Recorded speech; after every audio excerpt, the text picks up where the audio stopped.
프락시스 행정법 총론 강의입니다.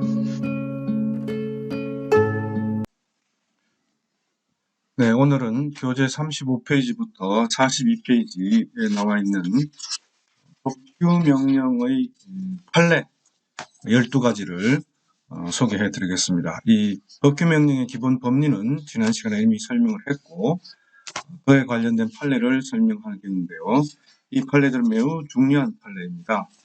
그래서 제가 12개를 전부 제가 직접 여러분들에게 과제를 내주는 방식인 자필 수기의 방식으로 정리를 했습니다. 같이 한번 보시겠습니다. 우선 첫 번째 35페이지와 36페이지에 걸쳐서 굉장히 많은 분량을 차지하고 있는 증여세 부과처분 취소에 관한 2017년 대법원 전원합의체 판결입니다.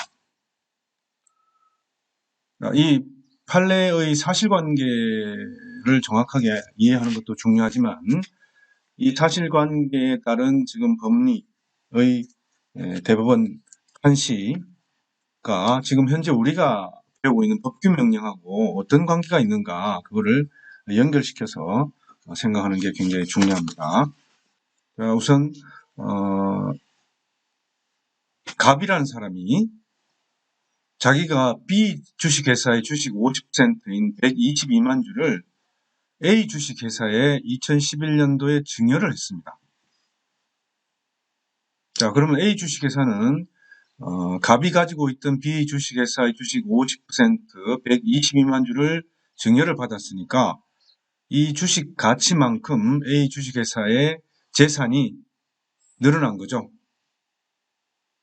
그런데 공교롭게도 A 주식회사의 주주인 원고 1은 이 증여한 갑의 아들이 동생이고 원고 2는 증여한 갑의 아들이었습니다. 말하자면은 A 주식회사의 주주인 대주주겠죠. 아무래도 사람은 증여자의 아들과 동생이었습니다. 즉 증여자와 특수관계인이 되는 거죠. 이 특수관계인 사이의 증여에 대해서는 세법에서 굉장히 그리고 주식회사에 관련된 여러 가지 법, 자본시장법에서 굉장히 엄격하게 다루고 있습니다. 왜냐하면은 특수관계자 사이에서 이런 주식 증여나 이런 걸 통해서 실질적으로 그 회사를 지배하고 있는 경우가 많고 또 계열사의 위장 계열사의 성립이라든지 계열사 간의 거래 이런 것을 규제를 해야 되기 때문에 특수관계자 사이의 거래는 굉장히 세무당국이나 증권당국에서 매우 주시하고 있는 그런 부분입니다. 그러자 2013년도에 세무서에서 증여세를 원고 1과 원고 2에게 부과했습니다. 증여세는 원래 수증자가 납부하는 겁니다. 만약에 수증자가 증여세를 납부하지 못하게 되면은 증여자가 연대납세 의무를 지게 됩니다. 원칙적으로는 증여세는 증여를 받은 사람이 납부하게 되어 있습니다. 자, 그런데 문제는 갑은 A 회사에 대해서 주식 증여를 했죠.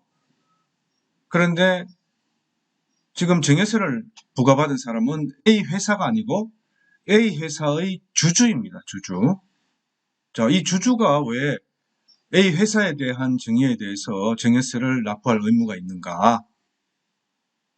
라고 하는데 세법에서는 상속세 및 증여세법이라고 합니다. 상증법이라고 줄여서 부르는데 이 세법에서는 법인에게 증여됐을 경우에도 그 법인의 특정 주주의 주식 가치가 상승하기 때문에 즉 법인이 받은 증여재산 가액의 증가로 인해서 그 법인의 대주주, 특정 주주가 가진 주식 보유에 따른 재산 가액, 즉 증여 이익이 발생한다는 것이죠. 그래서 그 특정 주주에게 증여세를 부과하는 것입니다. 이것은 특수관계자 사이의 거래를 방지하고 또 결손법인이 있는 회사에 특수관계자가 증여를 하면서 그 증여에 따른 여러 가지 세법상 회피 혹은 탈법 행위를 방지하기 위해서 상속세 및 증여세법상 이렇게 특별하게 규정을 하고 있는 것입니다. 즉 증여받은 A 주식회사가 얻은 증여재산 가액의 특정 주주의 주식 보유 비율만큼 그 주주에게 증여이익이 발생했다고 보고 그 증여받은 회사의 특정 주주에게 증여세를 직접 부과하는 것입니다. 물론 주식 보유 비율만큼 부과하는 것이죠. 근데 문제는 A 회사가 결손법인입니다. 계속 엄청난 손해를 보고 있는 법인입니다. 그래서 증여재산 가액을 합해도 계속 마이너스인 경우에 계속 결손법인인 경우라면은 특정 주주의 증여이익이 발생할 수가 없는 거죠. 그래서 종전에 이 상증세법 규정은 예를 들어 그 전에 결손법인이어서 주식 한 주당 가치가 마이너스 2,440원이었다. 그런데 증여를 받아서 계산을 해보니까 가치가 1924원, 플러스 1924원이 됐다. 주식 한 주당 가치가.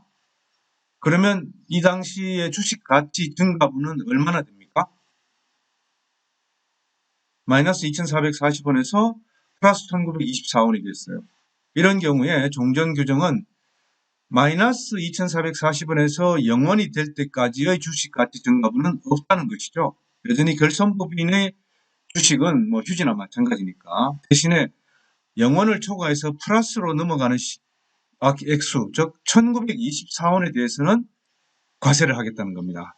즉 마이너스 2,440원에서 플러스 1924원까지 증가한 전체 가액, 즉 한 5,300원 되죠. 5,300원이 주식가치 증가분이 아니고 4,400원입니다. 주식가치 증가분이 아니고 1924원만 과세 대상이라고 종전 규정이 있었습니다. 그런데 이 상증세법 시행령이 변경이 됐는데 시행령에는 얻은 이익 그 자체를 이 특정 주주의 증여이익이 발생한 것으로 보고 있습니다.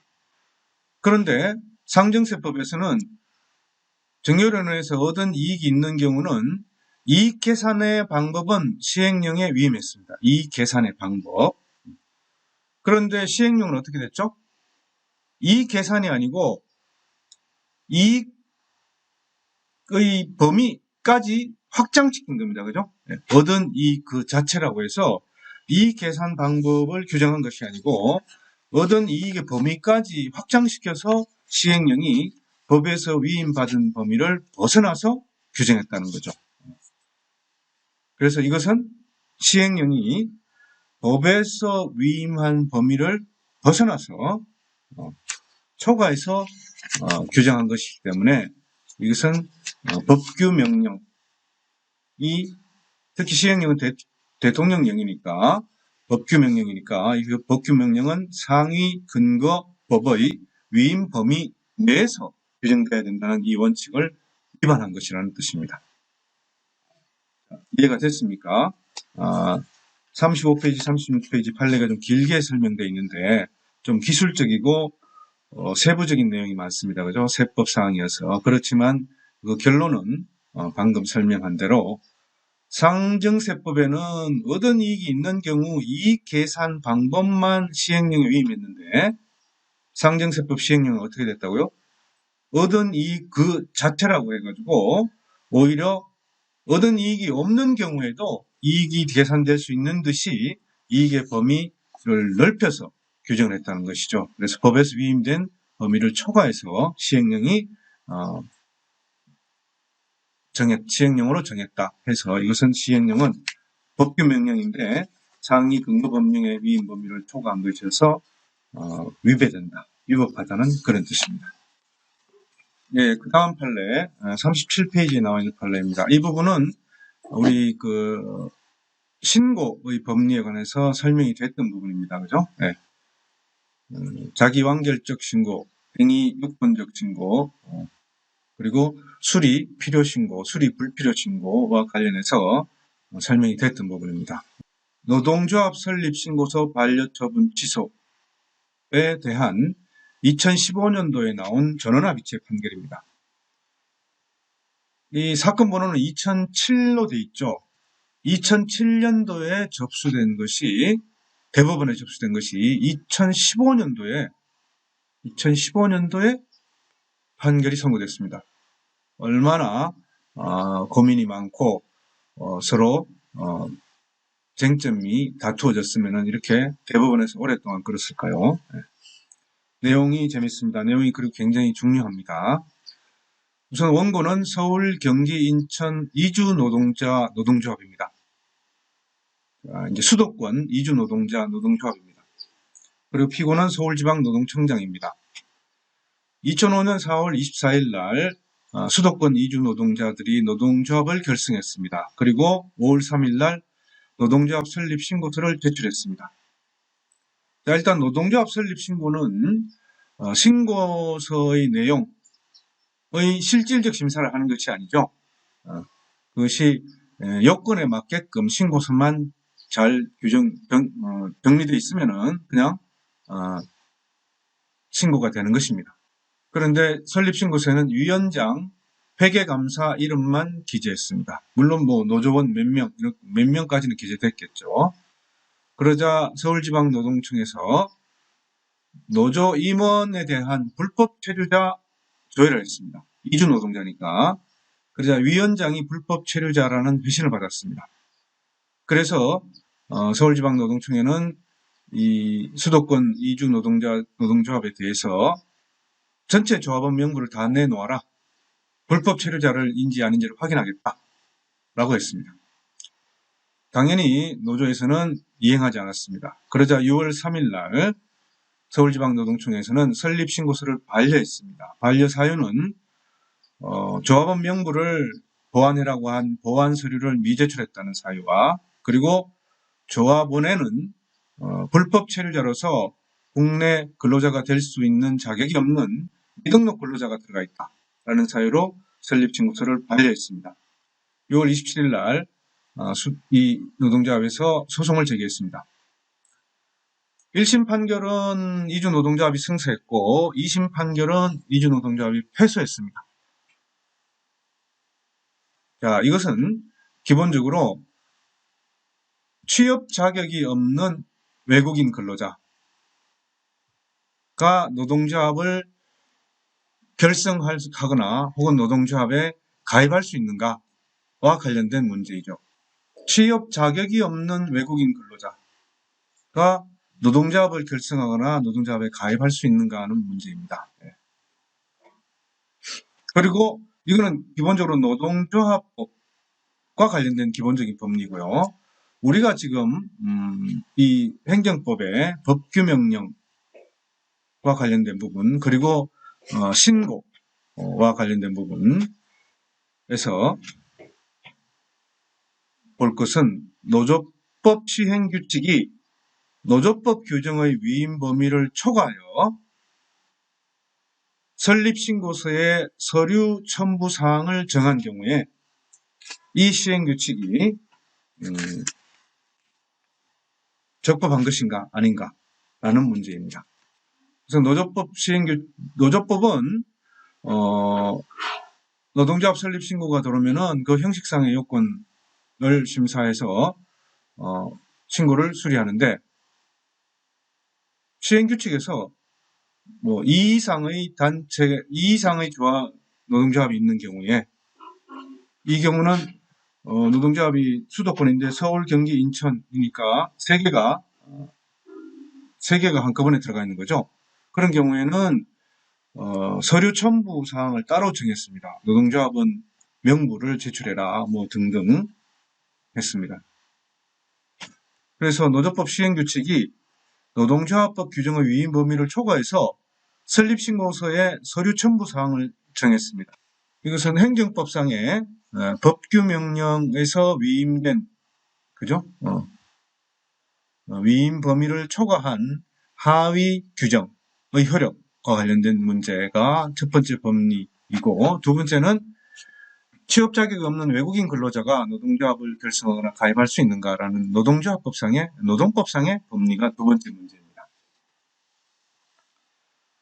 대법원에서 재판 연구관들 비롯해서 굉장히 많은 사람들이 외국 법례도 검토하고 그래서 노동법상의 법리는 외국에서도 취업 자격이 없는 외국인 근로자라도 노동조합 결성 가입 가능하다라고 결론을 내렸고, 이에 대한 부작용을 방지하는 새로운 법을 정비하면 된다라고 결론 내렸습니다. 두 번째 문제는 행정법상의 법리는 비교적 이것보다는 간단한 거죠. 네. 상위법의 위임 범위를 초과해서 규정한 하위 법령은 위법하다라고 결론이 내린 겁니다.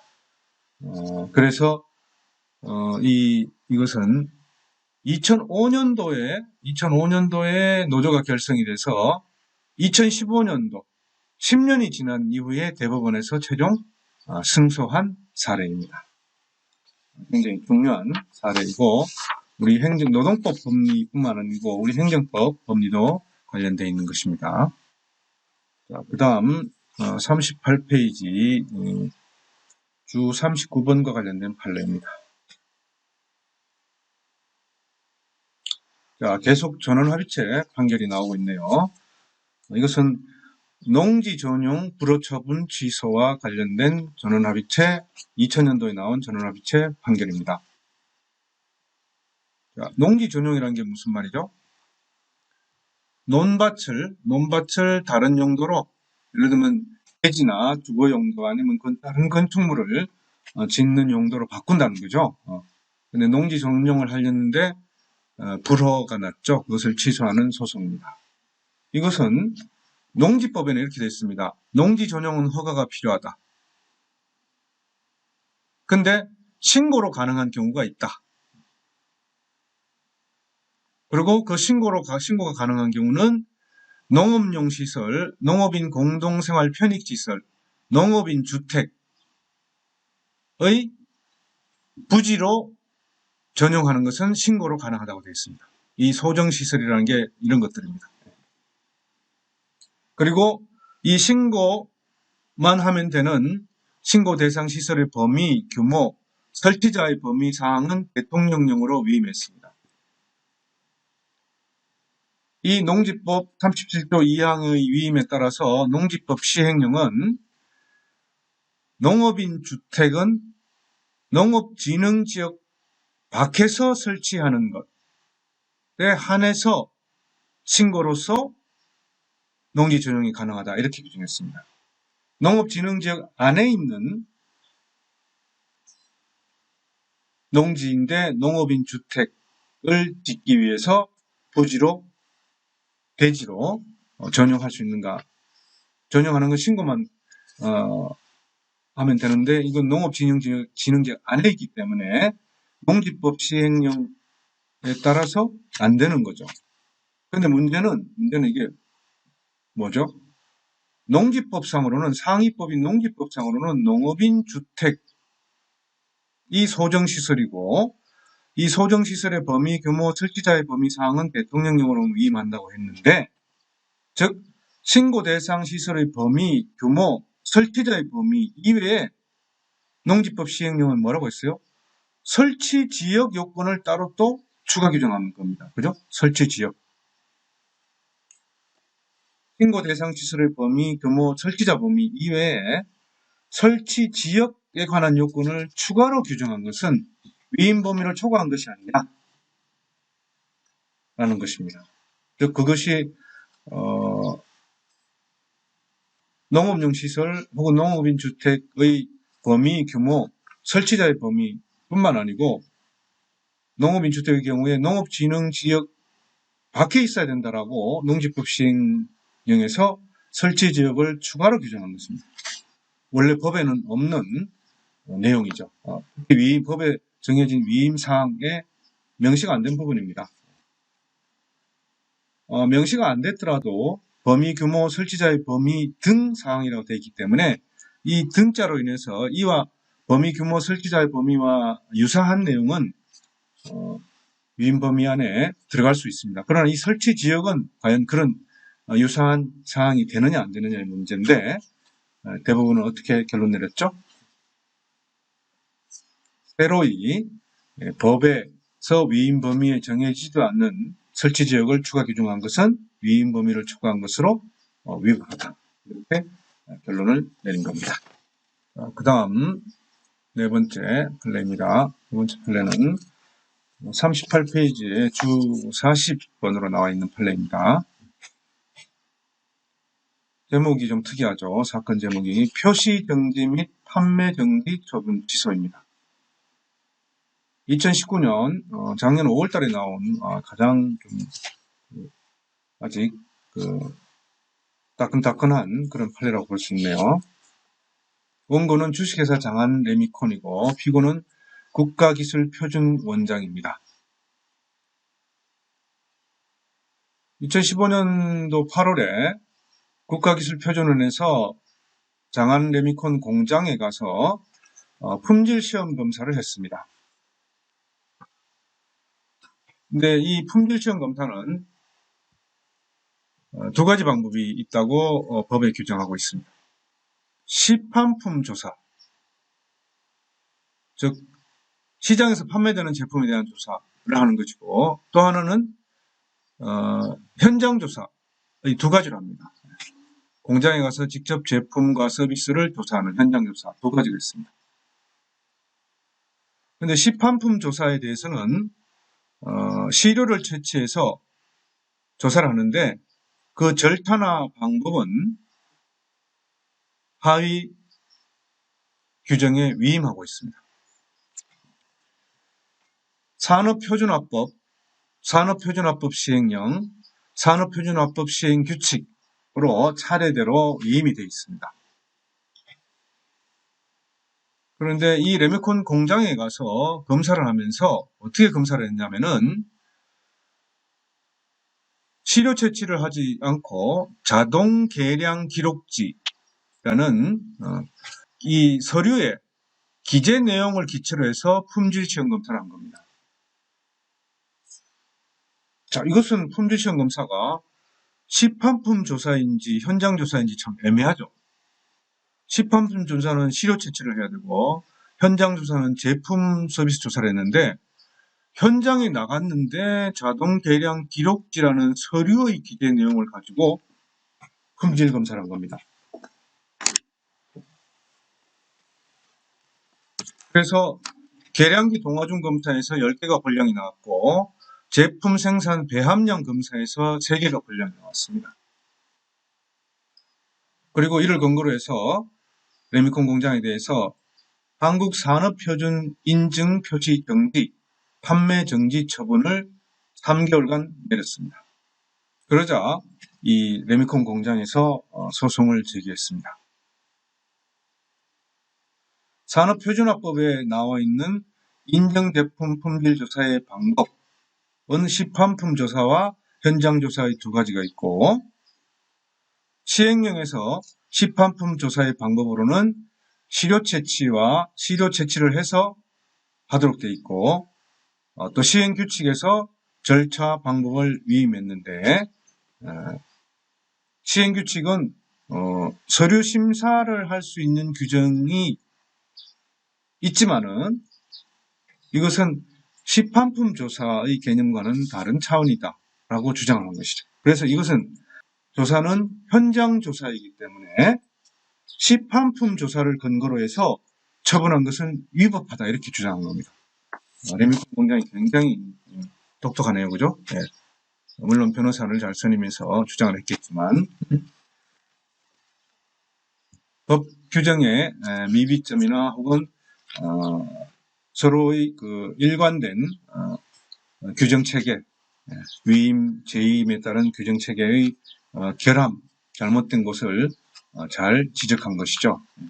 기본적으로 레미콘 공장의 주장은 자동 계량 기록지 조사는 현장 조사이므로 시판품 조사 근거로 처분하는 것을 위법하다는 겁니다.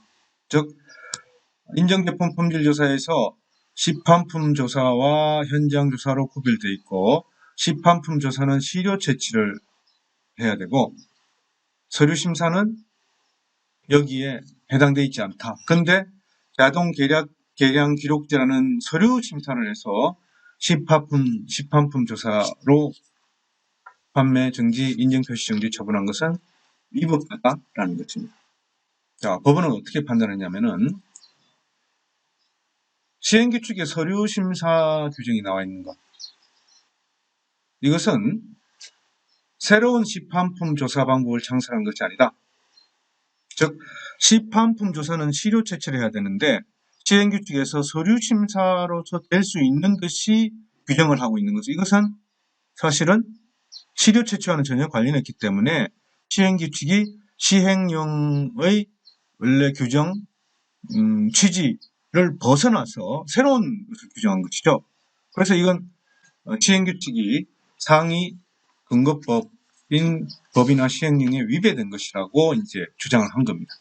그런데 대법원에서는 이 시행규칙상의 서류심사 규정은 새로운 시판품 조사 방법을 창설한 것이 아니고 제품 제조 공장에서 시료 채취가 곤란한 경우에는 현장 조사로서 제품의 생산 관련 서류의 비교 분석을 통해 품질 심사 가능한 것으로 해석해야 된다. 즉, 그래서 현장 조사의 하나의 방법이다. 그러니까 시판품 조사는 아니고 현장 조사의 하나의 방법으로 서류 심사를 규정한 것이다. 따라서 이것을 완전히 시행규칙이 시판품 조사의 방법을 새로 하나 시행령의 규정 취지에서 벗어나서 새로 규정한 것이 아니고 현장 조사의 방법으로서 하나 규정된 것으로 해석될 수 있기 때문에 이것은 기본적으로 시행규칙이 시행령에 위배되는 것도 아니고 그래서 무효가 아니다 라고 판시한 겁니다. 굉장히 정밀한 법, 시행령, 시행규칙의 위임, 재임과 같은 논리를 조사했고 검토했고 또 거기에 대해서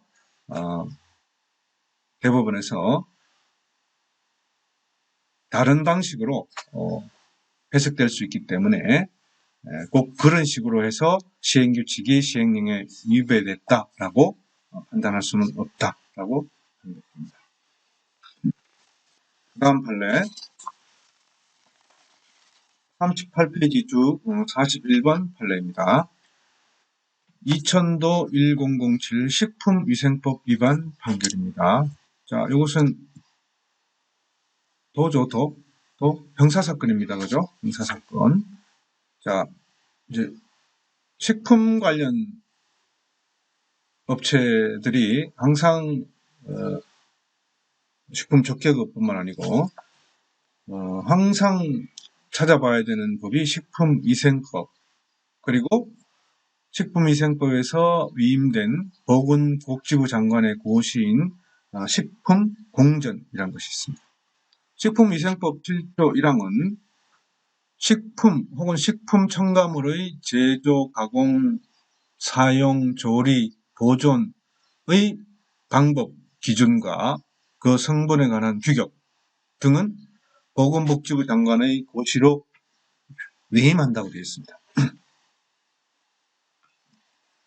그런데 식품공전에 보면은 제3회 식품 일반에 대한 공통기준 및 규격, 그 중 또 3번에 원료 구비 요건, 그 중 또 단갈로 1번에 식품 원료, 다시 양갈로 7번에 다음에 해당하는 동식물성 기타 원재료는 식품 개종, 가고, 조리용으로 사용 안 된다라고 하면서 규정한 것들이 뭐냐면은 일반인들의 전례적 식생활, 통영삼 식용으로 하지 않는 것. 전통적으로 계속 내려오는 식생활에 비추어 봐서 식용으로 하지 않는 것. 그리고 사회통념상, 일반인의 사회통념상 식용으로 하지 않는 것은 안 된다는 겁니다.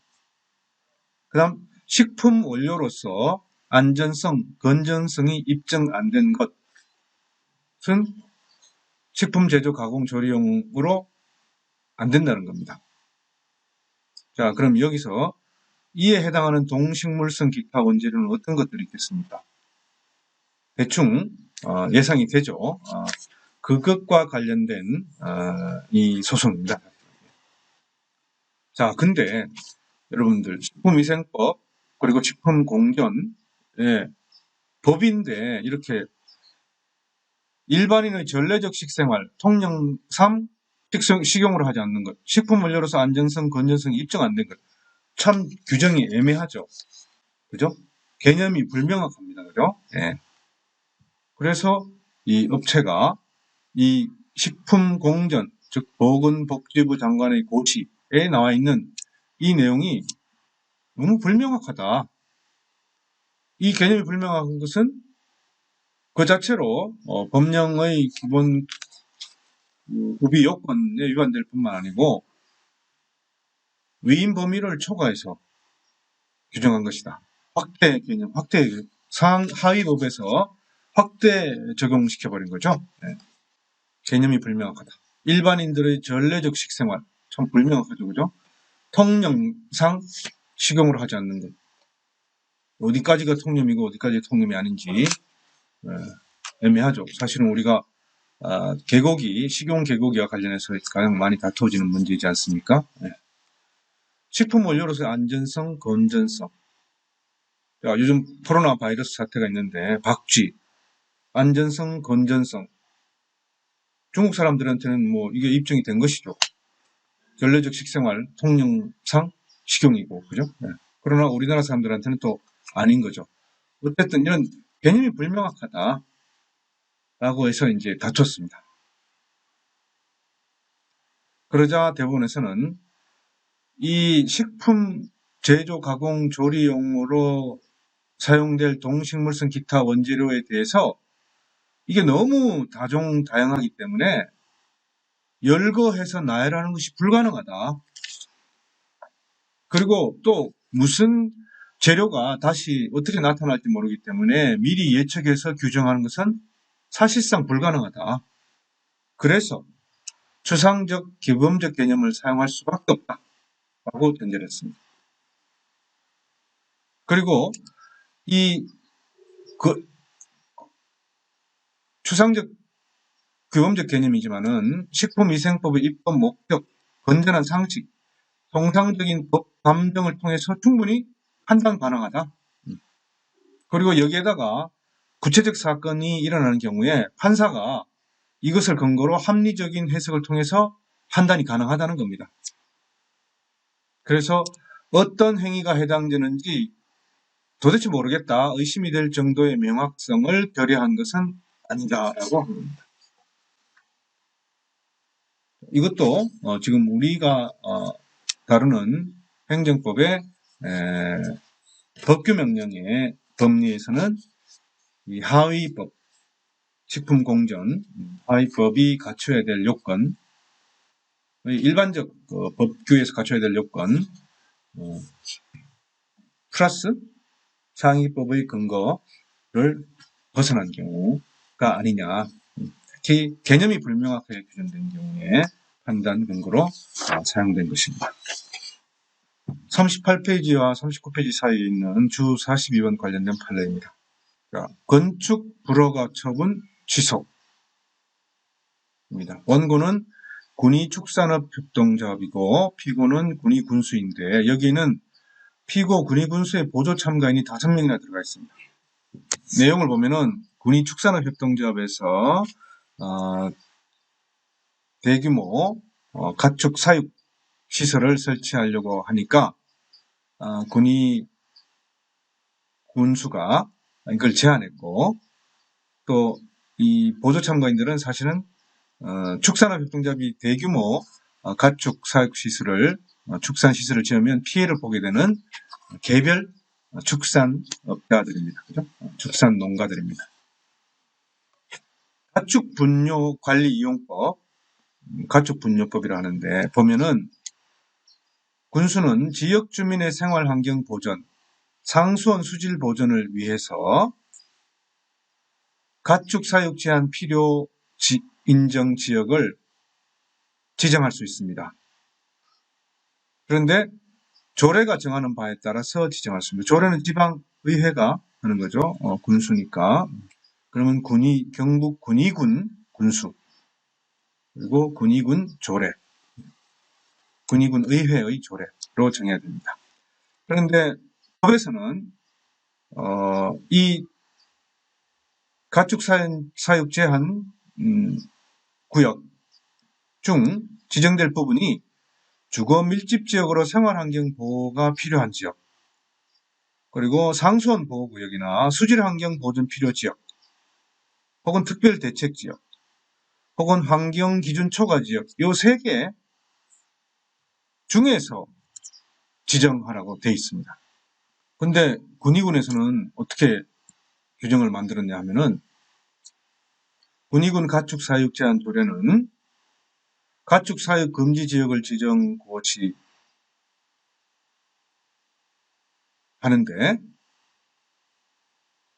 가축사육을 허가를 받고 해야 되는데, 허가 시에는 인근 주민의 보건위생, 주거안정위해 여부를 조사하고 보건소장의 의견 청취를 받으라고 되어 있습니다.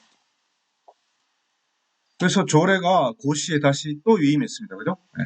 법이 조례로 위임하고 조례가 다시 고시로 위임했습니다. 그래서 군의군 가축 사육 제한 지역 지정 고시가 이루어졌는데, 이 고시에는 주거 밀집 지역으로서 생활환경 보호 필요 지역, 상수원 보호구역, 수질환경 보존 필요 지역, 특별대책 지역, 환경기준 초과 지역이 아니고 도로 경계선으로부터 가축사육 시설 건축물, 축사, 외벽까지의 200m 이내의 지역, 한우는 100m라고 했습니다. 는 안 된다는 겁니다. 즉 고시가 새로운 가축사육 제한 지역을 설정한 거죠. 이것은 가축사육 제한 구역 지정의 실질적 기준을 직접 정하지 않고 조례를 통하여 고시에 재위임했습니다. 법이 실질적 기준의 대강을 규정했기 때문에 사실은 예측 가능하기 때문에 이 법이 조례 위임하고 조례가 고시로 다시 재위임한 것은 특별한 문제는 없다라고 한 거죠. 네. 그러면 이 군의군 고시의 효력은 어떻게 되느냐? 위임, 재위임 된 거죠. 순차 위임에 따른 이건 행정규칙이죠. 그래서 행정규칙은 사실은 행정기관 내부의 효력을 밖에 못 미치는데, 이것은 행정기관 내부가 아니고 국민에 대해서 효력을 미치게끔 규정이 되어 있지 않습니까? 네. 그래서 이것은 고시, 즉 행정규칙이지만 행정규칙은 뒤 설명이 될 겁니다. 상위 법령 규정과 결합하여 법규명령으로서의 효력을 가지게 되는 행정규칙입니다. 자, 우리가 이제 법규명령 배웠고, 그 다음 행정규칙 배우고, 그 다음 배울 것이 이제 이 법규명령 행정규칙의 형식으로 구별이 돼서 대외적으로 국민의 권익, 의무에 제한이 있느냐 없느냐를 따지게 되는데, 행정규칙인데도 국민에게 효력을 미치는 경우가 있고, 법규명령인데도 행정기관 내부에만 효력이 있는 규정이 있을 수가 있죠. 그래서 사실은 그런 것은 행정규칙 규정에 들어갈 수가 없는 것이 잘못 규정된 거죠. 이런 것들의 효력을 어떻게 또 볼 것인가 라는 부분이 마지막으로 다루어지게 됩니다. 그때 이제 다루어지게 될 부분이긴 하지만은 지금 미리 설명을 하겠습니다.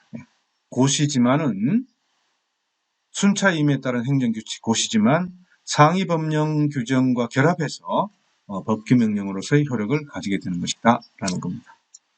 2심에서는 실질적 기준을 직접 조례가 정해야 된다. 조례가 정할 사항을 군수가 정하도록 한 것은 허괄이임 금지 위반이다라는 주장에 대해서 그렇게 인정을 했습니다.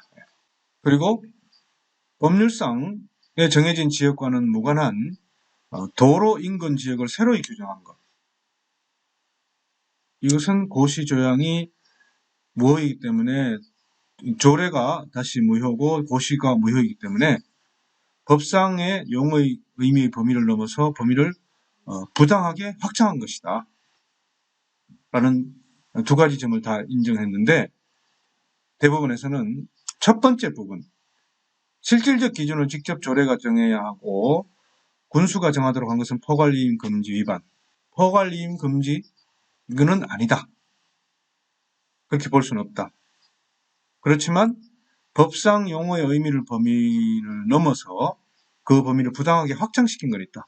도로 경계선으로부터 몇 미터 이내의 지역 이렇게 범위를 확장해 버렸으니까 이래서 이것은 무효다라고 해서 군위축산업협동조합이 최종적으로 승소한 내용입니다. 즉 법률에 정해진 기준, 용어의 의미를 넘어서 범위를 부당하게 확장한 하위 근거법은 무효다라는 그런 뜻입니다. 자동차 정류장 사용료 인가 처분 무효 확인입니다. 자동차 정류장 사용료입니다. 대한여객 자동차 주식회사 외 다른 회사가 거창군수를 상대로 좀 오래된 판례이긴 합니다만 소송을 제기했습니다. 자동차 정류법과 시행령에는 자동차 정류장 사용요금 인가권은 교통부 장관이 원래 있는데 도지사한테 위임한다고 되어 있습니다. 그래서 도지사가 사실은 자동차 정류장 사용요금을 정해야 되는데 경상남도 지사는 거창군수한테 다시 재임을 했습니다. 대한여객 자동차 주식회사 등 원고들은 이 재임한 근거가 없다. 경상남도 지사가 아무런 근거 없이 경상남도 사무 위임 규칙을 정해가지고 거창군수한테 재임했다. 이것은 위임 근거가 없는, 재임 근거가 없는 것인데 지사가 해야 될 일을 군수로 하여금 하기에 재임했다라고 해서 소송을 제기한 것입니다. 대법원에서는 정부조직법에 보니까 법령상 보조기관, 하급행정기관의 재임이 가능하다 한 경우가 있고 법령에 정해진 경우 지금 이거는 자동차 정류장법에서 정해진 거죠. 근데 재임까지는 정해지지 않은 부분입니다. 그런데 행정권한 위임 위탁 규정을 보니까 도지사는 위임 기관장 승인 후에 시장 군수에게 재임 가능하다고 되어 있습니다. 그래서 행정권한 위임 위탁 규정을 근거로 해서 경상남도 지사가 교통부 장관의 승인을 받고 거창군수에게 재임한 거니까 이것은 적법하다라고 그렇게 판단한 겁니다. 위임, 재임의 근거 규정, 재임의 근거 규정을 정부조직법과 행정권한 위임 위탁 규정에서 찾은 것이죠. 여기까지 일단 7개 사례를 소개를 했는데요. 시간이 길어질 것 같아서 좀 쪼개서 다시 나머지 5개는 보도록 하겠습니다.